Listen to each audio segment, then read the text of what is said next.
And particularly this applies to the Anti-Defamation League. Well, you wouldn't agree with murder or rape or abortion, right? Called ADL out, but then at the same time was saying identity politics shouldn't exist. But that's a really idealistic way of viewing the world. It's just a preference. It's just identity politics. That not only preaches that, but also practices that. But in general, it is segregated. And then in each of those segregations, there are different versions of Christianity.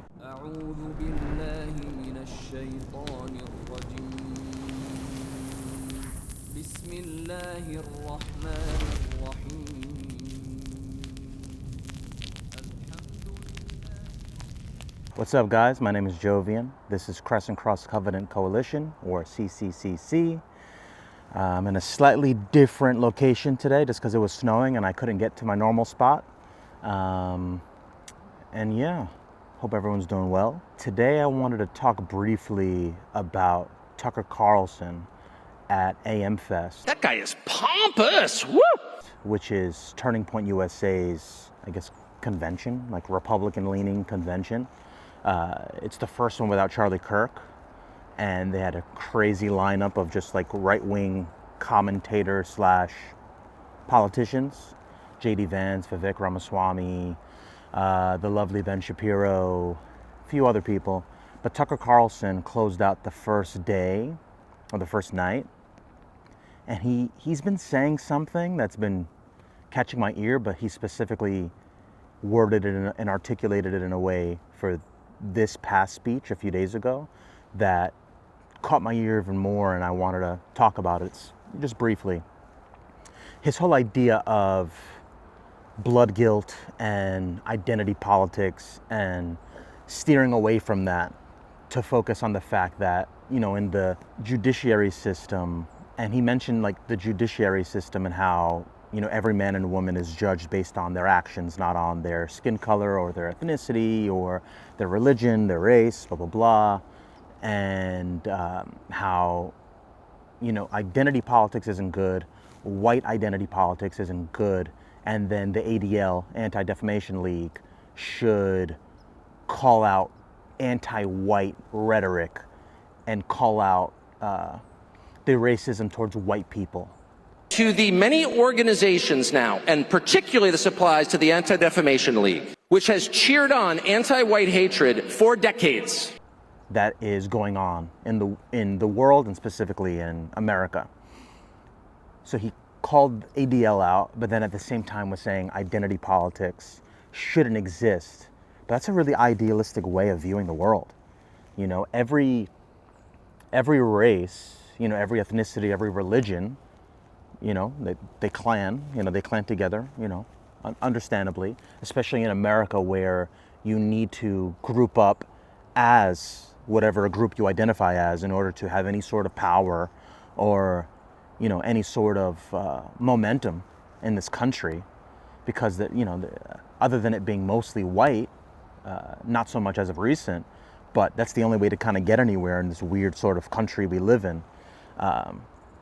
So I thought it was odd that he would say we need to stop identity politics and oppose all hate against all people. Say out loud, hate against whites is every bit as bad as hate against Jews. It's a universal principle, or it's not a principle. It's just a preference. If it's not a universal principle, it's not a principle, it's just a preference. It's just identity politics. But then at the same time mention the ADL needs to call out anti-white rhetoric or, you know, white racism.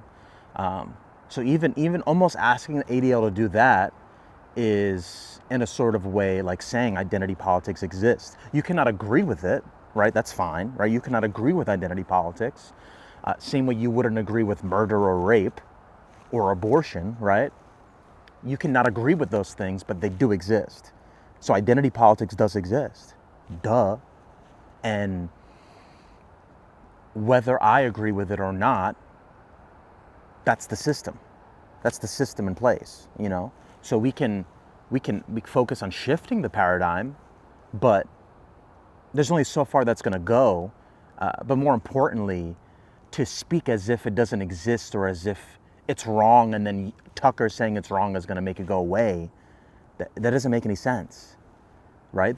the Jews stick together, the Chinese stick together, and vote as a voting bloc and demand, certain sorts of things to be, they lobby for certain kinds of things to be passed that are in their best interests. There's a group of Indians, right? The Muslims, they stick together in faith, and they stick together in religious practices. But I feel like the Muslims are the only ones that aren't really politically engaged, unfortunately.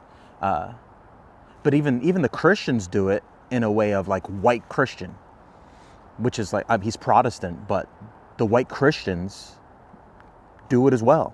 And they're a little different because because the whites are being attacked in this country. So,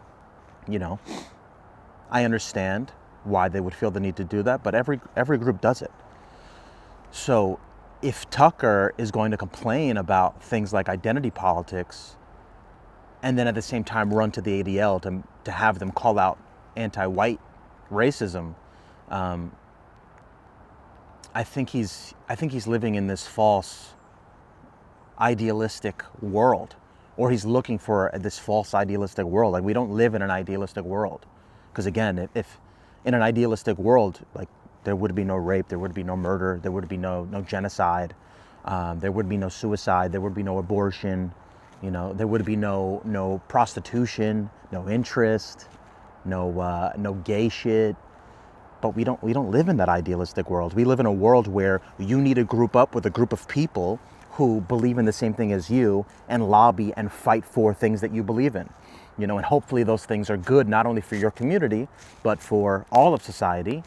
Usually it's not the case. It's usually whatever's good for one community sometimes is the antithesis of another community, which is an unfortunate reality, but sometimes that's also the case. If Tucker was really against any sort of identity politics, then he would look into Islam, because Islam is the only group that not only preaches that, but also practices that.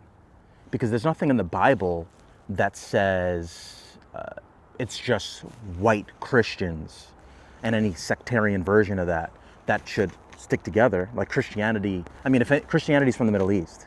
So these white Christians are really weird when they want a white Christian country. They never really say Christian country. That's identity politics right there, which is something he's a part of. So even if he doesn't believe in that, that still exists. And if he was really about that life, you would look into converting to Islam, because Islam doesn't have any of that. Islam has none of that, right? Of course there are Yemeni mosques and Palestinian mosques and Moroccan mosques, of course, but it's all the same thing. It's just that ethnicity is the one that owns it, or that rents it out, opened it. But there's no like I think there's a Pakistani mosque close to me. Like, even if Pakistanis mostly go, that's just because they live in the area. It's not a Pakistani mosque, meaning just Pakistanis go. It's a mosque for Muslims that happens to be owned by Pakistanis. There's nothing in Islam that promotes anything other than my brother in Islam, my sister in Islam, we get together, we're Muslim, we must protect each other. There's even times on a micro scale where, the annoying Uber drivers in New York City, if someone cuts me off and I'm annoyed and shit, and I see they're Muslim, it's like, okay, let me calm down. It was a mistake. I can afford to give some grace, and that's important to do for everybody. We're all kin. But because I don't live in a world where I think identity politics doesn't exist, my main focus above all else, aside from family, is, making sure I'm always in good standing with my Muslim brothers and sisters. Like, that's, in a world of identity politics, that's my identity, right? Which is Islam, right? Which is, I'll get into a video later on about how, the word religion itself is a weird paradigm to exist in, but my religious affiliation is my identity. That's what Islam preaches. It has nothing to do with race, ethnicity, culture, nationality, where the random borders I reside in exist. Like, it's none of that.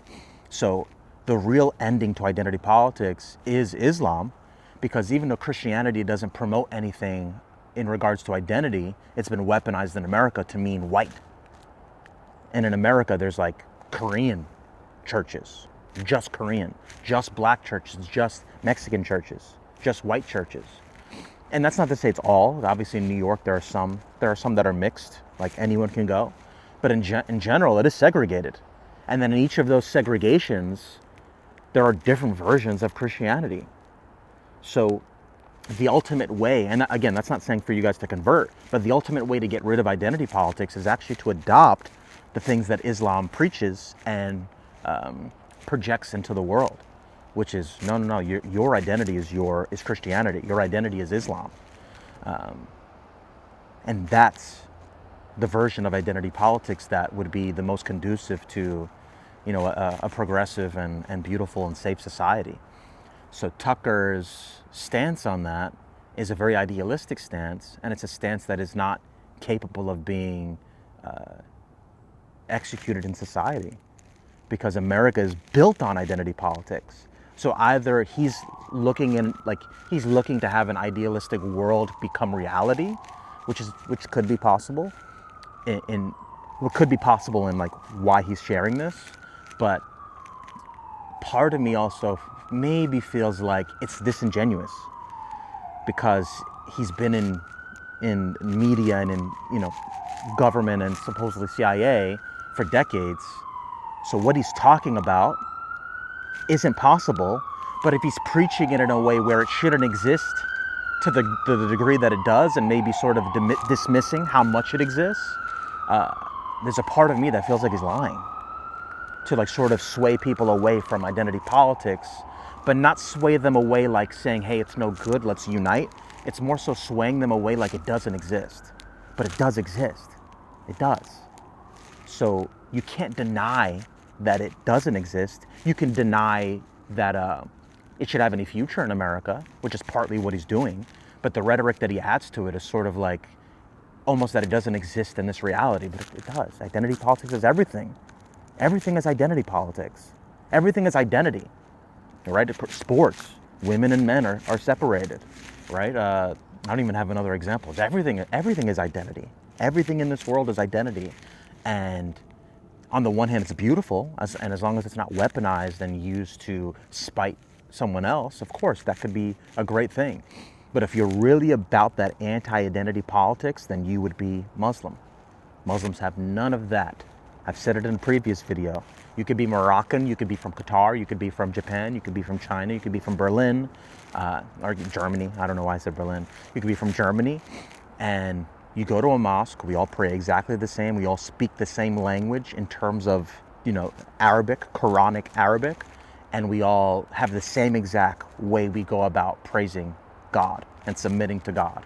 Even cultures are slightly different, doesn't matter. The way we pray, the way we submit and praise God and practice our religion is all the same.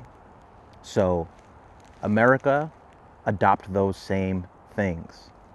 You don't have to become Muslim, but that should be adopted in order to have a more secure, fair, and practical society. Or if not, identity politics will only get worse. And if Tucker wants to see that healed, then that's the way. I appreciate you guys sticking around for this one. Again, my name is Jovian. This is Crescent Cross Covenant Coalition. And like, comment, subscribe. Let me know your thoughts. Let me know what you think. Let me know if I'm wrong, or let me know how you feel about what I'm saying.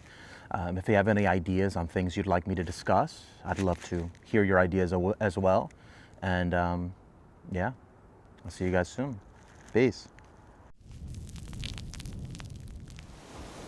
أعوذ بالله من الشيطان الرجيم بسم الله الرحمن الرحيم